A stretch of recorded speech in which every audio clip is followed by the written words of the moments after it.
मी राजू शिंदे. आपण ऐकत आहात माझा पॉडकास्ट जाऊ पुस्तकांच्या गावात.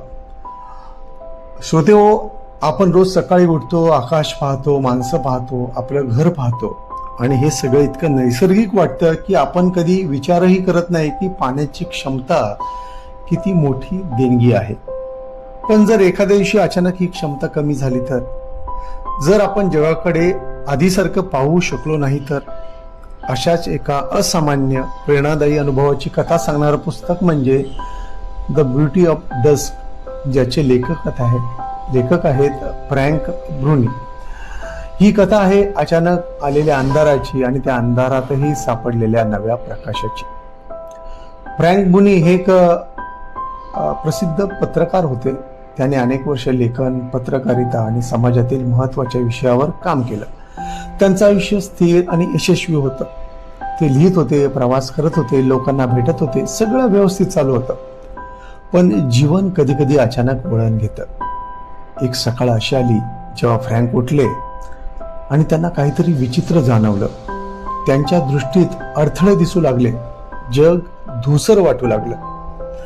सुरुवातीला त्यांना वाटलं की ही तात्पुरती समस्या असेल, पण तपासणीनंतर डॉक्टरांनी दिलेली बातमी अत्यंत धक्कादायक होती. त्यांच्या डोळ्यांमध्ये गंभीर समस्या निर्माण झाली होती आणि त्यांची दृष्टी कायमची अंशतः कमी होणार होती. आपली दृष्टी गमावणं म्हणजे फक्त एक शारीरिक समस्या नाही, ती आपल्या ओळखीवरही परिणाम करते.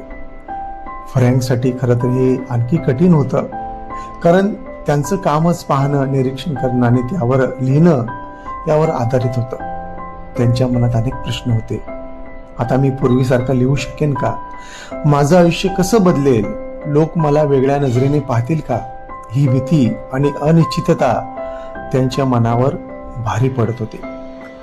पण वेळ जसा जसा गेला तसं तसं फ्रँकने या परिस्थितीकडे वेगळ्या नजरेने पाहायला सुरुवात केली. हो, त्यांची दृष्टी कमी झाली होती, पण त्यांच्या जीवनातील अनेक गोष्टी अधिक स्पष्ट झाल्या होत्या. त्यांना जाणवलं, कधी कधी एखादी गोष्ट हरवली की आपण इतर गोष्टी अधिक खोलपणे अनुभवायला लागतो. या काळात त्यांच्या आयुष्यातील लोक अधिक महत्त्वाचे वाटू लागले. मित्र, कुटुंब, सहकारी सगळ्यांनी त्यांना साथ दिली. त्यांना समजलं की आयुष्यातील खरी आधार म्हणजे माणसं. जेव्हा संकट येतं तेव्हा आपल्याला कळतं की कोण आपल्यासोबत उभं आहे. दृष्टी कमी झाल्यानंतर फ्रँकने आपल्या जीवनातील प्राधान्यक्रम बदलले. पूर्वी ज्या गोष्टी महत्त्वाच्या वाटत होत्या त्या आता तितक्या महत्त्वाच्या वाटत नव्हत्या. त्यांना अधिक वेळ हवा होता, निसर्ग अनुभवण्यासाठी, मित्रांशी बोलण्यासाठी, शांततेत विचार करण्यासाठी. त्यांनी जाणवलं की जीवनाचा आनंद अनेकदा साध्या क्षणांमध्ये लपलेला असतो. या पुस्तकाचं नाव खूप अर्थपूर्ण आहे, द ब्युटी ऑफ डस्क. संध्याकाळ म्हणजे दिवसाचा शेवट, पण त्यावेळी ती अत्यंत सुंदर असते. सूर्य मावळताना आकाशात जे रंग उमटतात ते कधी कधी सकाळपेक्षाही सुंदर असतात. फ्रँकच्या आयुष्यातही तसंच घडलं. दृष्टी कमी होणं हा एक प्रकारचा संध्याकाळीचा क्षण होता, पण त्यांच्या संध्याकाळीतही त्यांनी एक वेगळं सौंदर्य शोधलं.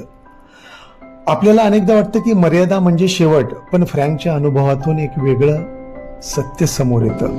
कधी कधी मर्यादा आपल्याला नवीन मार्ग शोधायला शिकवतात. ते आपल्याला अधिक संवेदनशील बनवतात. ते आपल्याला आयुष्याचा खरा अर्थ समजवतात. या कथेतून काही अमूल्य धडे पाहायला मिळतात. अडचणी आपल्याला बदलवतात, पण त्या आपल्याला मजबूतही बनवतात. ओळख केवळ एका गोष्टीवर अवलंबून असते. आपण अनेक गुणांनी बनलेलो असतो. नाती सर्वात मोठी ताकद असतात. कठीण काळात तीच आपल्याला आधार देतात. प्रत्येक संध्याकाळीत सौंदर्य असतं, फक्त ती पाहण्याची दृष्टी हवी असते. आणि शेवटचा विचार, जीवन नेहमी आपल्या अपेक्षेप्रमाणे घडत नाही. कधी अचानक अंधार येतो, पण त्या अंधारातही काहीतरी शिकण्यासारखं असतं. कधी कधी आपण काहीतरी गमावतो, पण त्या गमावण्यातूनच आपल्याला नवीन जग सापडतं. म्हणून जर तुमच्या आयुष्यात सध्या एखादा कठीण वेळ चालू असेल तर लक्षात ठेवा, कदाचित ही तुमच्या आयुष्यातील संध्याकाळ असेल, पण त्या संध्याकाळीतही एक सुंदर प्रकाश लपलेला असेल.